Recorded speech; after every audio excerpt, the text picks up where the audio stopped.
Mga kababayan, Assalamualaikum warahmatullahi wabarakatuh. Madayaw mayong adlaw kaninyong tanan. Magandang araw sa inyong lahat. Ang patuloy na pagtaas ng presyo ng mga bilihin ay isang mabigat na dagok sa hangarin nating magkaroon ng mapayapa at masaganang buhay para sa bawat pamilyang Pilipino. Hindi normal ang ating pinagdaraanan. Ito ay epekto ng mga krisis sa labas ng ating bansa, kabilang ang digmaan sa gitnang silangan na direktang nakakaapekto sa presyo ng pagkain, langis at iba pang pangunahing pangangailangan. Sa kabila nito, ang tanggapan ng pangalawang Pangulo ay patuloy na nagsasagawa ng mga programa na noon pa man ay nakatuon ng tumulong sa inyo na makatipid at makaraos sa araw-araw. Ang kampanya ng pagbabago sa edukasyon ay nagbibigay ng tulong sa gamit pampaaralan ng ating mga mag-aaral. Ang bus ng OVP ay patuloy na nagbibigay ng libreng sakay para sa ating mga commuters sa Metro Manila, Cebu, Bacolod, Davao at Tacloban. Ang Magnegosyo Taday ay magpapatuloy upang mapunan ang kapital ng maliliit na negosyo.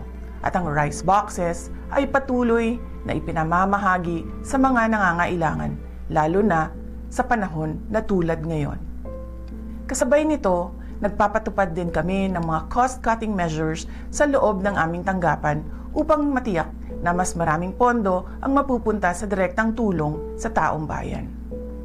Hindi na itutuloy ng OVP ang pasidungog at kasarilayan sa buwan ng Hunyo.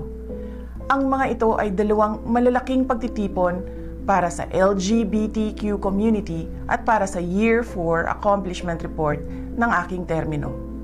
Sa halip ay nakalaan sanang pondo para sa mga nasabing aktibidad ay idadagdag na lamang sa budget ng RICE Project. Sa mga darating na buwan, inaasahan nating lalong magiging mahirap ang sitwasyon sa pagkain dahil sa banta ng El Nino mula sa Abril hanggang Hunyo at posibilidad ng pagbaha mula Hulyo hanggang Setyembre dahil sa bagyo at pag-ulan.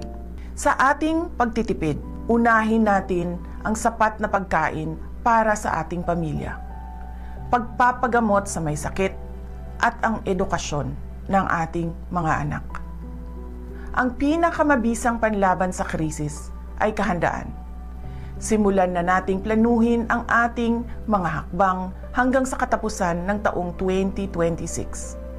Kasama na ang pagharap sa posibleng pagkawala ng trabaho, patuloy na pagtaas ng presyo ng pagkain, at risk reduction measures laban sa epekto ng matinding init at mga pagbaha sa ating kabuhayan. Maliit man ang tanggapan ng pangalawang Pangulo, makakaasa kayo na bawat isa sa amin ay patuloy na naglilingkod at naghahanap ng paraan upang makatulong sa taong bayan.